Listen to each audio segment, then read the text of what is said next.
Hi aspirants, this is Rajalakshmi, Faculty of Methodology, especially Biological Science Methods and Trimethodology. So ఈ వీడియోని first time ఎవరైనా చూస్తూ ఉంటే subscribe చేసుకోండి. మన ఛానల్లో మెథడాలజీకి సంబంధించినటువంటి వీడియోస్ అవైలబుల్గా ఉంటాయి. అలాగే బయోసైన్స్ స్టూడెంట్స్ ఎవరైనా ఫస్ట్ టైం చూస్తూ ఉంటే ఈ వీడియో కింద డిస్క్రిప్షన్లో యాప్ యొక్క లింక్ ఇవ్వబడింది. మెథడాలజీ కార్నర్ అనేటువంటి యాప్లో బయోలాజికల్ సైన్స్ మెథడాలజీకి సంబంధించి ఆంధ్రప్రదేశ్ తెలంగాణ స్టూడెంట్స్ ఇద్దరికీ కూడా సపరేట్ కోర్సులు అందుబాటులో ఉన్నాయి. ఇక ఆంధ్రప్రదేశ్ స్టూడెంట్స్ సంబంధించి పీజీటీ టీజీటీ ఇంగ్లీష్ మీడియంలో biological science methodology material test series కూడా అవైలబుల్గా ఉంచారు. సో గమనించండి, మీ రిక్వైర్మెంట్ని బట్టి మీ నీడ్ని బట్టి మీరు యాప్లో ఉన్న కోర్సుల్ని సెలెక్ట్ చేసుకొని మీరు డెసిషన్ తీసుకోవచ్చు. సో ఈరోజు వీడియో పర్టికులర్గా కాంపిటేటివ్ ఎగ్జామ్స్కి ప్రిపేర్ అవుతున్నటువంటి అభ్యర్థి యొక్క జీవితంలో ఏదో ఒక రోజు ఎదుర్కొనేటువంటి ఈ సమస్య అభ్యసనలో పీఠభూమి దశ. అది టెక్నికల్ వర్డ్, సైకాలజీలో ఉండేటువంటి ఒక టెక్నికల్ వర్డ్ నేను ఉపయోగిస్తున్నాను ఎందుకంటే అదందరికీ మీకు పరిచయమే. మీరందరూ బీఈడి డిఈడి చేసినప్పుడు సైకాలజీ చదువుకున్న వాళ్ళే. అభ్యసన వక్ర రేఖ అనేది అందరికీ పరిచయమే. అభ్యసన అనే పెద్ద చాప్టర్లో అభ్యసన వక్ర రేఖ అనేది ఇంపార్టెంట్ కాన్సెప్ట్. సో అభ్యసన వక్ర రేఖ అనేది ప్రారంభంలో ఇలా పైకి వెళ్తుంది, మధ్యలో ఏదో ఒక సమయంలో పీఠభూమిలాగా సమతలంగా ఉండిపోతుంది. అంటే అభ్యసన జరగదు. బుక్ ముందు పెట్టుకుంటాం, రోజులు గడిచిపోతాయి కానీ అవుట్పుట్ ఏది రాదు. అవుట్పుట్ అంటే ఎంత చదివాము, ఎన్ని యూనిట్స్ కంప్లీట్ చేసాము, ఎంత సిలబస్ కంప్లీట్ అయింది అనేది ఒకసారి మీరు గమనిస్తే అది చాలా తక్కువ ఉంటుంది. సో రోజులు గడిచిపోతాయి కానీ బుక్ ముందు పెట్టుకుంటాము, స్టడీ చైర్లో ప్యాడ్ పెట్టుకొని ప్యాడ్ పైన పుస్తకాలు కనిపిస్తాయి, రోజులు గడిచిపోయినా సిలబస్ మాత్రం తరగదు.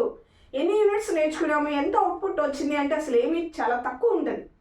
ఆ దశలో మీరు ఉంటే ఖచ్చితంగా మీరు అభ్యసనలో పీఠభూమి దశలో ఉన్నట్టు.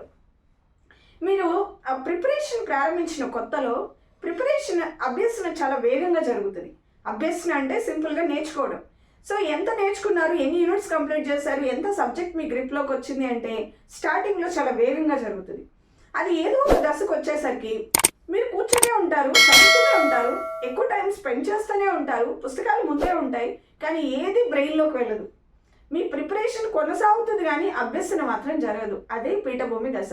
సో ప్రిపేర్ అవుతున్న మీలో ప్రతి ఒక్కరికి ఏదో ఒక టైంలో ఈ పరిస్థితిని మీరు ఎదుర్కొనే ఉంటారు. సో అభ్యసన జరగాలి అంటే మనకు సైకాలజీ ప్రకారము మొట్టమొదటి ఏమవసరం, సంసిద్ధత, రెడీనెస్. సో విద్యార్థుల్లో రెడీనెస్ ఎలా వస్తుంది, అభ్యసన ఎలా వస్తుంది, ఏదో ఒక ప్రేరణ. ఇప్పుడు మీరు అన్ని గంటలు కూర్చొని చదువుతున్నారంటే ఇదంతా చదవడం అయిపోయి ఎగ్జామ్ అయిపోయిన తర్వాత ఒక మంచి జాబ్ వస్తుంది, ఒక మంచి శాలరీ వస్తుంది, ఒక క్వాలిటీ లైఫ్ నా కోసం వెయిట్ చేస్తుంది అనేటువంటి ఆ యొక్క డ్రీమ్తో మీరు చదువుతారు. అదే మీకు ప్రేరణ, అదే మీకు మోటివేషన్ కదా.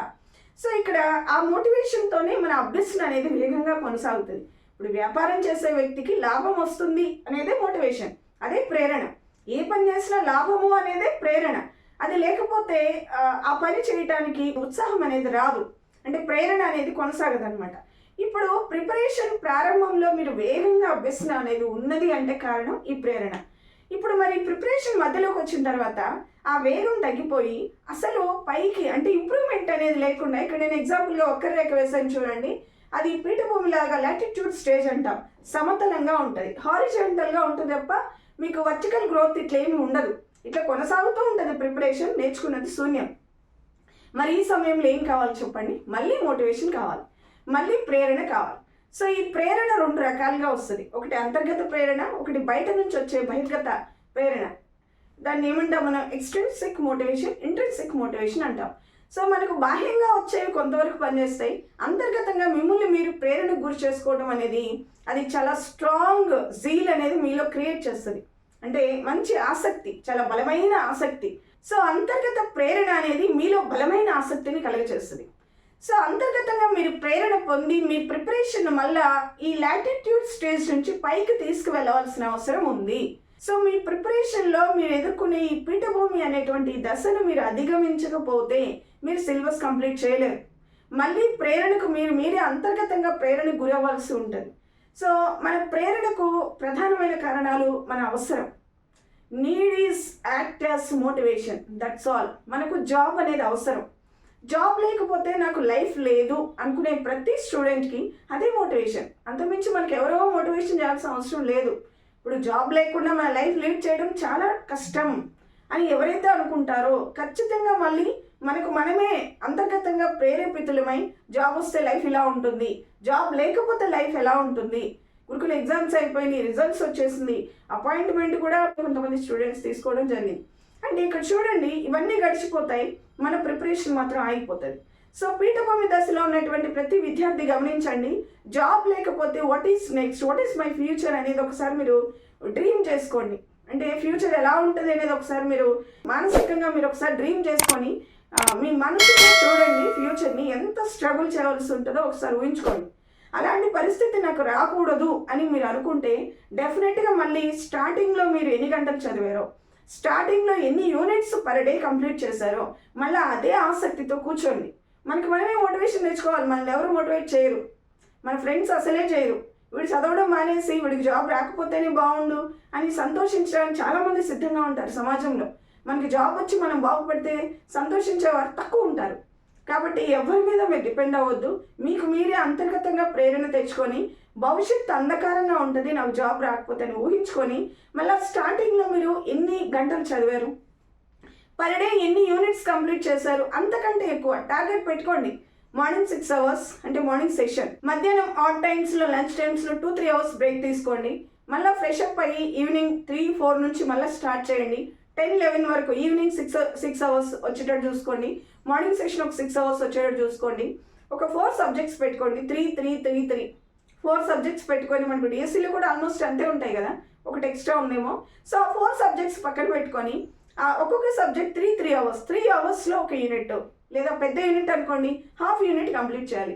ఇట్లా ఆ రోజు అంటే ఏదో నెలల తరబడి మీరు లక్ష్యాలు పెట్టుకోకుండా ఈ రోజు నేను ఈ సబ్జెక్ట్స్లో ఈ యూనిట్స్ కంప్లీట్ చేయాలి. సిలబస్ కాపీ పక్కన పెట్టుకోండి, టిక్ చేసుకోండి అయిపోయినవన్నీ. ఇంకా ఎంత సిలబస్ ఉంది, అది సిలబస్లో ఉన్నటువంటి యూనిట్ పెద్దదా చిన్నదా, చిన్నదైతే ఒక రోజుకి ఒకటి కంప్లీట్ అవ్వాలి, పెద్దదైతే 2 daysకి ఒకటి కంప్లీట్ అవ్వాలి.